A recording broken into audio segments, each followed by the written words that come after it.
Juan Kapitulo 6, versikulo 35. Si Jesus miingon kanila, "Ako mao ang pan nga naghatag sa kinabuhi. Ang muari kanako dili nagayod gutomon, ug ang mutuo kanako dili nagayod uhawon." Ang mga puno Pan sa kinabuhi. maglikon unta sa mong pagtuo ug gagaka kami sa pagtuman sa imong mahal nga kasuguan. Ang ginumanaakan ninyo. Santo sa Ebanghelyo sumala ni San Marcos. Wala madugay, malayong dakong panon sa mga tao nga nagkatapok. Sadang wala na sila pagkaon, kipaduol ni Jesus kaniya ang iyang mga tinunan o giina niya, "Naluoy ako ni ining mga tawhana. May tulo na karon kaadlaw nga may kuyog sila kanako. Nga wala sila makaon. Kung papulion ko sila na walay kaon, panguyapan sila sa dalan. Ang uban kanila, layo ra ba o gidikanan." Nangutan na kaniya ang iyang mga tinunan, "Asa man kita mukuha og pan dinhi ni ining awaaw nga dapit, nga arang ipakaon ni ining mga tawhana? Pila ba kabuok ang inyong pan?" Nangutana sa Jesus kanila. "7," mitubag sila. Unya, gipalingkod ni Jesus sa yuta ang mga tao, gikuha niya ang 7 ka pan, nagpasalamat siya sa Dios. Human niini, gipikas-pikas niya ang pan, gihatag ngadto sa mga tinunan, aron ilang iapod-apod sa mga tao. Ituman kini sa mga tinunan. Sila may pila ka usab gagmay mga isda, ug si Jesus nagpasalamat sa Dios tungod niini. Gisugo niya ang iyang mga tinunan sa pag-apod-apod niini sa mga tao. Nangaon ang tanan unang abusog. Mga 4,000 sila. Ang salin nga nahipos sa mga tinunan, 7 ka bukag. Unya, ipauli ni Jesus ang mga tao. Umisakay dayon siya sa sakayan, uban siya mga tinunan, umiyadto sa yuta sa Delma multa. Ang Ebanghelyo sa Ginoo. Pasalamati ang Ginoo kay siya maayo, ang iyang gugma mulungtad hangtod sa kahangturan. Pasalamati ang Diyos sa tanang mga Diyos, ang iyang gugma malungtaron. Pasalamati ang Ginoo sa mga Ginoo, ang iyang gugma balungtaron.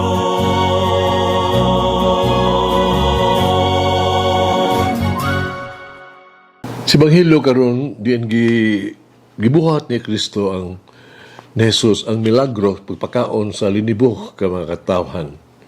Ginamit lamang ang pila ka pan ug isda.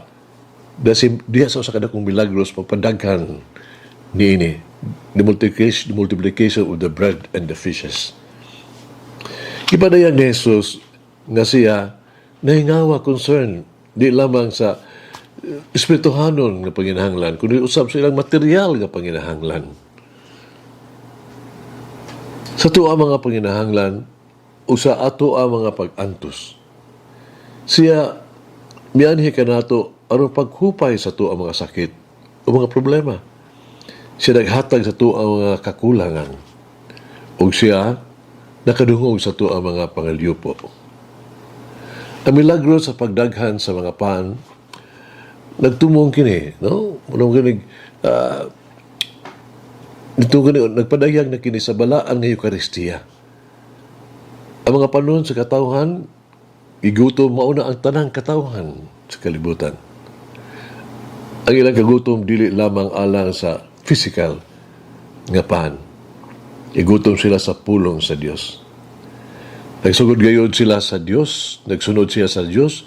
Gusto nila nga ang Dios sa ilang kinabuhi masinati siya ug magkikita kaniya. Ug gitagbaw ni Jesus ang ilaha mga pangandoy, ang ilaha mga espiritual nga kagutom, pinagi siya mga pulong, pinagi siya ang kaugalingon. Si Jesus mitugyan siya ang kaugalingon ngadto kanila ingon nga ilahang mangluluwas. Kung nagpadayon siya, gihatag ang iyang kaugalingon, isip, pan sa kinabuhi, diya sa balaang Eucharistia. Si Jesus, ipasalig ka nato, ako mo ang pan sa kinabuhi. Bisan kinsang mo duol ka nako, dili nagutumon. Bisan kinsang nga mosalig ka nako, di nagayod uhawon. Gibuhat ni Jesus, niya itong mga asoy sa pagkadaghan atong hitabo sa pagkadaghan sa pan sama sa iyang pagpasalamat. Gipikas-pikas niya ni ini o gihatag siya mga tinunan aron giapod-apod. Og silang pag-apod di ini, pag-apod-apod lang ni ini ngadto sa panon sa katawhan, kini naghulagwa kini sa gisulti o gibuhat ni Jesus sa panihapon katong sa panihapon the last supper. Uban sa mga tinunan dito sa lawak sa itaas, samtang si Jesus may kuha siya sa pan. Nagpanalangin na niya. Ipikas-pikas niya kini. Yang gihatag ngadto sa mga tinunan niya miingon siya, kini mo ang akong lawas, nga ihatag alang kaninyo, buhatan ninyo kini sa akong handumanan. Kung mausap ang kupa, humas lang makakaon, nag-ingon kini ang kupa nga mao ang bag-ong kasabutan sa akong dugo kay ula alang kaninyo. Busa si Jesus naghatag na usab kanato og pan apan dili kini ordinaryo nga pan. Siya naghatag kanato sa iyang kaugalingon ingon nga pan sa kinabuhi. O kini gihimo lamang nato sa pagsaulog sa santos nga misa sa Eucharistia. Doon na sa gilanon, ato ko na sa hospital retreat sa mga Pilipino na nagpuyo sa Roma, ipangutanan ko sila kung unsa ang labing maayong paagi papangandam sa ang kaugalingon alang sa pagsaulog sa Santos nga Misa sa Eucharistia. So wala pa ako mutubag. Gipasan ako kini ang pangutanan ngadto kanila. Unsang matanga sa mga plato o baso nga imong gamiton sa pagkaon o sa pag-inom? Migamit ka ba og hugaw nga plato o wala hugasi nga baso sa pagkaon, pagkuha, pag-inom? Ang kasagaran ng mga tubang mao, ang limpyo ng mga plato o hugasan ng mga gamit.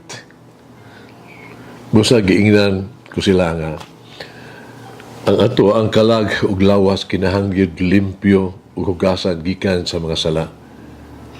Og gitubag ko sila ang labing maayong paagi sa pangandam sa atong kaugalingon alang sa pagsaulog sa balaang nga Eucharistia, Santos nga Misa, mao ang pagbaton ug maayo nga pagkumpisal. Hagit sa mga igsoon sa kinabuhi. Himuon ako usa ka punto pag-adto sa sakramento, pagduo sa sakramento sa kumpisalan sa pagiguli sa Dios. Kagang puwitan. Uda ko nga panghuron nga Dios. Ikaw nga mo ang magbubuhat. Ikaw ang tinubdan sa tanang kaayuhan. Nagampo ako alang sa tanan ng mga tao na nag-antos, mga tao nga gusto o sa grabe nga mga panginahanglan. Ako nag-ampo nga sila dili uta mawad-an sa paglaom, mawad-an sa kinabuhi. Hinaot nga mudangop sila kanimo, musalig kanimo. Ako nag-ampo nga sila unta tabangan, luwason gikan sila nga masulubon nga makahimtang. Uda ko nga panghuron nga Dios, uban sa imong nag-awas-awas nga gugma, dungga ang among mga pag-ampo. Amen. Oh, Mary, help me to experience the providence of God in my daily life. Malangin ang Diyos mga gahong sa tanan, Amahan, Anak, Espiritu Santo. Amen.